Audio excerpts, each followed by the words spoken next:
ஆதியாகமம் 48. தேவன் தன்னை எவ்விடத்தில் ஆசீர்வதித்தார் என்று யாக்கோபு யோசேப்பிடம் கூறினார்.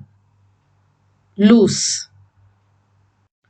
ரூபன் சிமியோனை போல் யார் யார் தன்னுடையவர்கள் என்று யாக்கோபு கூறினார். எப்பிராயிம், மனாசே. ராகேல் அடக்கம் பண்ணப்பட்டது எங்கே? பெத்லகேம் என்னும் எப்ராத்தா ஊருக்கு போகும் வழியில். இஸ்ரவேல் யோசேப்பின் குமாரரை டேஷ் அணைத்து கொண்டான். முத்தம் செய்து அணைத்து கொண்டான். இஸ்ரவேல் யாருடைய தலையின் மேல் இடது கையை வைத்தான்? மனாசே. மனாசேயின் தம்பி பெயர் என்ன? எப்ராயிம்.